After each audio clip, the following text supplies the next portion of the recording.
어서 오세요. 네, 안녕하십니까? 이희호 여사 별세 관련 소식들도 외신 보도가 계속 나온다고요? 네, 많이 나옵니다. 대표적으로 미국의 이제 AP통신이 11일자 보도에서 전 영부인이자 여성운동가 이희호 여사가 향년 97세로 별세했다, 이렇게 소식을 전했습니다. AP통신은 이희호 여사는 남편이자 훗날 대통령이 된 김대중 전 대통령과 함께 독재에 맞서서 민주주의를 위해 투쟁했고, 그러면서 또 독실한 기독교 신자로서 마지막 유언을 통해서도 하늘나라에서 한국 국민과 북한과의 평화 통일을 위해서 기도를 하겠다는 말을 남겼다고 전했습니다. 네, 이제 통일 평화 문제 언급하셨는데 네. 북한이 조문을 오느냐 마느냐 관심을 모으다가 결국은 이 조전과 조화를 보내기로 한 것으로 지금 결론 나지 않았어요? 네, 그렇습니다. 이것도 외신이 주목하죠. 네, 물론 이제 이 보도는 오늘 발표된 것 전에 나온 것이기 때문에, 근데 어쨌든 중요한 것은 외신들이 그 부분에 굉장히 관심을 많이 가졌습니다. 이제 이 남북 관계 때문에 그런 것 같은데, 그래서 2000년 남북 정상회담 당시에도 평양을 방문했고, 또 2011년 김정일 당시 국방위원장 사망 당시에도 평양을 찾았었다. 김정은 국무위원장에게 애도를 표한 바 있다, 이런 얘기를 전하면서 현재의 교착 상태에도 불구하고 북한이 여사의 장례에 조문단을 파견할 가능성도 있다. 물론 결과적으로는 아니지만 그렇게 이제 관심을 많이 보였었습니다. 네. 일본의 NHK 역시 남북 관계가 경색돼 있는 가운데 북한이 조문단을 보낼지 주목된다. 그래서 결국 많은 외신들이 이 부분을 많이 주목을 했었고요. 그 외 대체적으로 외신들이 이희호 여사에 대해서 한국 민주주의의 증인으로 이제 주목을 많이 했습니다. 일본의 아사히 신문도 열렬한 기독교인, 또 여성 권리운동, 위안부 지원 활동 등을 벌였다, 이렇게 평가를 하면서 그 아사히 신문사에서 한번 출판이 된 적이 있죠. 그 언급을 했습니다. 제목이 남편 김대중과 함께 고난과 영광의 회전무대, 이렇게 나왔었는데 그 책 일본어로 출판됐다는 사실을 전하기도 했습니다. 네. 자, 이희호 여사 관련 소식은 이 정도로 하고, 문재인 대통령 북유럽 국가 순방 중인데 네. 먼저 첫 번째 방문국이었던 핀란드 현지에 어떤 보도도 있었어요? 네, 핀란드의 방송 언론들이 많이 방문 사실을, 이제 문재인 대통령 방문 사실을 보도를 했습니다. 헬싱긴 사노마트라는 그 신문이 11일자에서 보도를 했는데요. 참고로 헬싱긴 사노마트는 핀란드에서 발행 부수 1위 신문입니다. 실향민의 아들이 남북 평화회담에서 핵심 인물이 됐다, 이렇게 내용을 전하면서 북미 회담의 협상 과정에서 문 대통령은 회담을 성숙하게 이끌었다고 여겨지고 있다. 그리고 또 한반도의 통일을 향해서 힘쓰고 있다, 이런 평가를 했습니다. 이 신문은 한국에서 다른 어떤 현안 질문보다 통일 과정의 다음 단계는 무엇인가, 그리고 북한 비핵화의 다음 단계는 뭔가, 이런 질문을 항상 받는 특별한 역할, 이 역할을 문재인 대통령이 맡고 있다, 이렇게 설명을 하고 있습니다. 그러면서 문재인 대통령의 우선순위는 한반도의 비핵화에 있고, 2017년 문 대통령은 경제적 협력, 경제적 통합, 그다음에 장기적인 목적으로서 최종적으로 완전한 통일을 언급했다라고 하는 그 타임지의 보도를 또 인용해서 전하기도 했습니다. 그러니까 경제적 협력, 그다음 경제적 통합, 그리고 최종적으로 완전한 통일. 네. 이거는 유럽 연합식 모델이라고도 볼 수 있겠네요. 그렇죠. 유럽 사람들이 궁극적으로 추구하고 싶은 거죠. 예.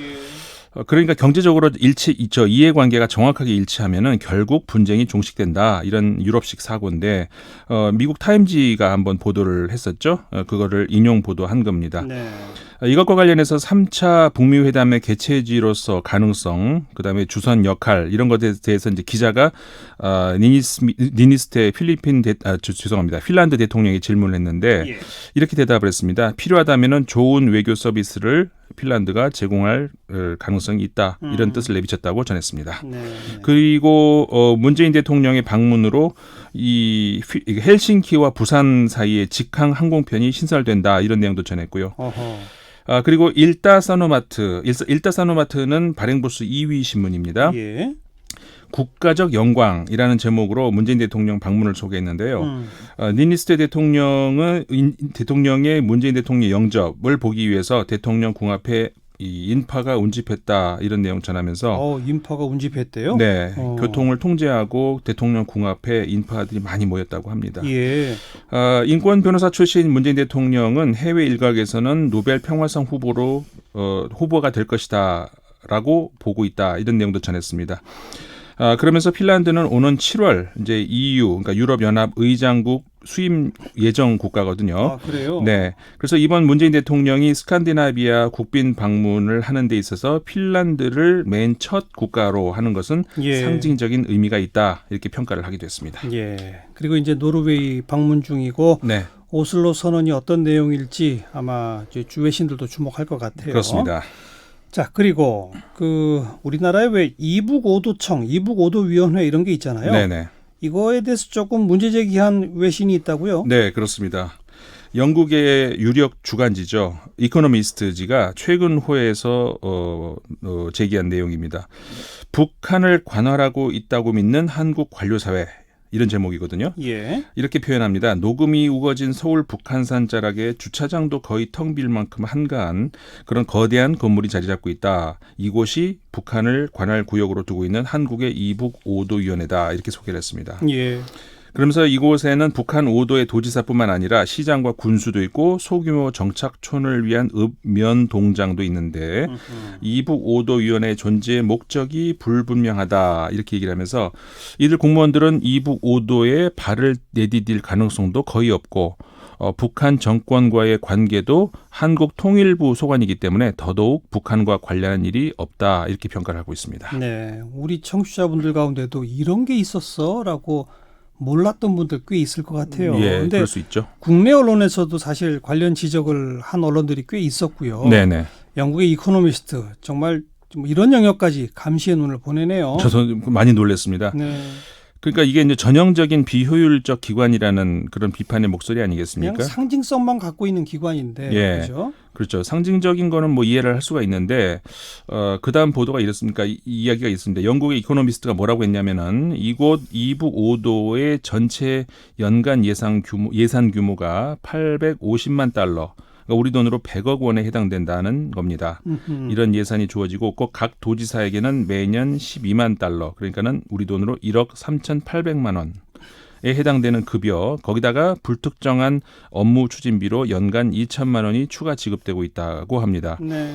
거기다가 이제 비서 2명 그리고 차량, 운전기사까지 제공되고 있기 때문에 이 정도 규모면은 뭐가 됐든 중요한 일을 꼭 만들어내야 된다 이렇게 꼬집기도 했습니다. 예, 예. 그러면서 한국의 한 최근에 국회의원이 연구했다고 얘기를 하는데 이 실명은 얘기를 하지 않았습니다만은 최근 북한 관련 연구가 진행되었다는 증거를 이 기관에서 했다는 증거를 전혀 찾지 못했다 이렇게 얘기를 하면서 북한과 교류하고 있다는 분명한 신호로는 이 사무실 로비에 설치된 발송 우편함이 유일한데 이 우편함에 놓인 편지들이 북한에 도착하는지조차 확인할 수 없다 이렇게 지적을 했습니다. 이 기관은 그냥 기념관 같은 거예요. 정식 행정기관이에요. 그 문제를 제기하는 것이죠. 이코노미스트가. 예, 그러니까 이 정도 예산 규모를 가지고 행정기관으로서 역할을 과연 하고 있는 거냐 이 얘기인데. 하고 싶어도 못 하잖아요. 그러니까요. 그나마 이제 오래된 북한 문화의 보존 활동이 그나마 그 진행 중인 것으로 보인다 이렇게 얘기를 하면서 그 건물 1층 박물관에 오래된 것으로 보이는 가면 그리고 북한의 신발, 북한 화장품 이런 것들이 전시되어 있는데 예.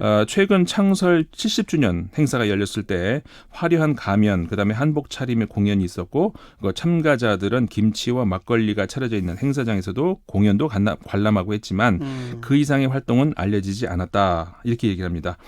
그러면서 북한을 관할하는 척하는 것이 실제 그곳에 사는 것보다 훨씬 좋은 일일 것이다 이렇게 촌평을 숨기지 않았습니다. 네, 이게 이제 시장민들 생각해서 만든 기구인데요. 네. 벌써 70년 됐다고요. 네.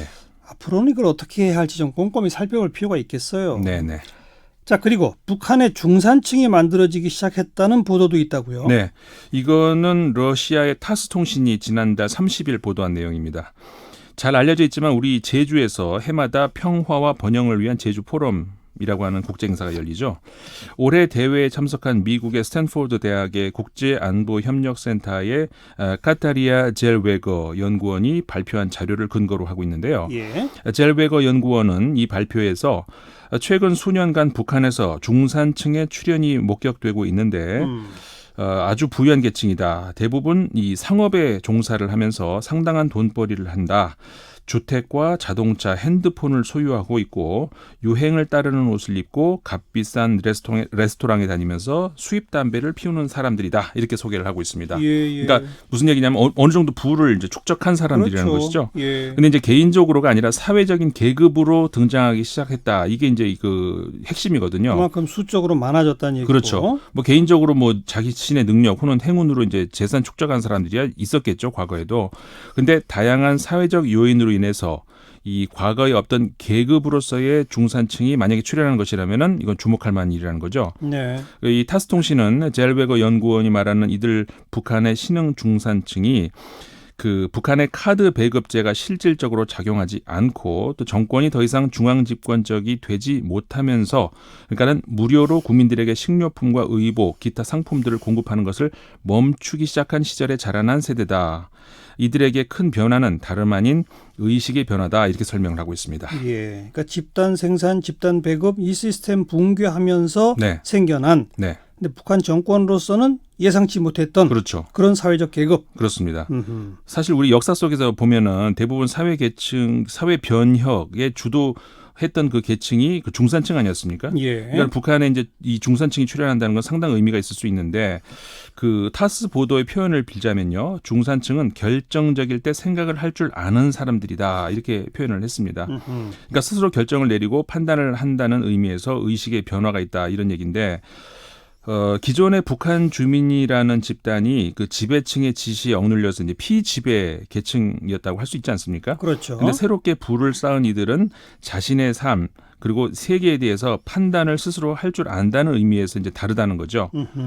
근데 이제 그 젤베거 연구원은 이런 층이 이제 만들어지기 시작했다라는 건데 아직은 대부분 주민들은 여전히 가난 속에 살고 있고 2017년도 유엔 안보리가 시행했던 그 대북 제재 이것은 북한의 상황을 악화시켰을 뿐이다 이렇게 말을 했다고 타스 통신이 전했습니다. 그래도 하나의 계급으로 등장했다는 것. 네, 이건 이제 확산될 수밖에 없다는 거죠. 그렇죠. 그다음 일본 관련 소식인데 뭐 위안부를 다룬 다큐멘터리 영화가 하나 있어요. 네. 이게 근데 쟁점이라고요? 그렇습니다.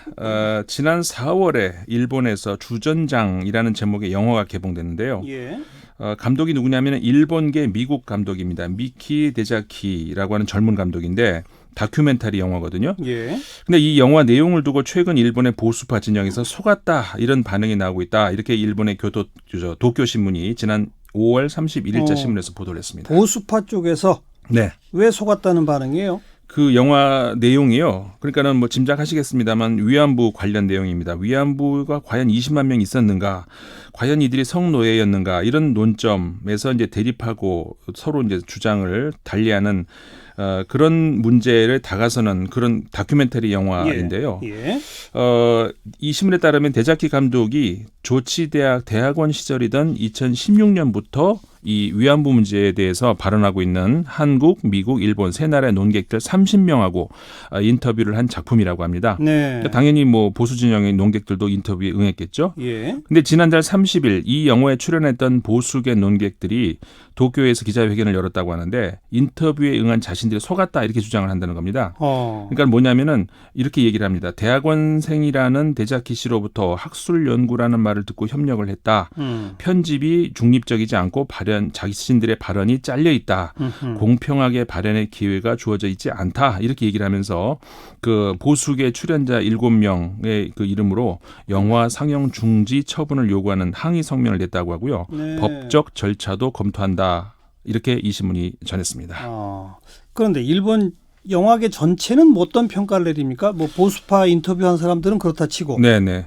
그 일본의 영화 이제 만들었던 감독 그분 말고 다른 영화 감독입니다. 모리 다치야라고 하는 감독인데 그 감독이 인터뷰를 한 내용 이 신문이 이제 전하고 있는데요. 예. 이 다치야 감독은 이렇게 얘기를 했습니다. 위안부 문제를 다루는 영화는 많지만 주장이 대립하는 사람들이 같은 작품에서 말하는 예는 거의 없다. 그래서 의의가 있는 작품이다. 이렇게 평가를 했다고 하고요. 예. 그러면서 이제 다큐멘터리라는 것이 작가성이라는 것이 있어서 완전한 중립은 될 수 없다. 이렇게 말을 했다고 하는데. 그렇죠. 그렇죠. 그 대상자가 주장하고 싶은 일과 감독이 듣고 싶어 하는 것이 다른 것은 당연하다 이렇게 말을 했다고 이 신문이 전했습니다. 또 일본 관객들 반응은 어떻답니까?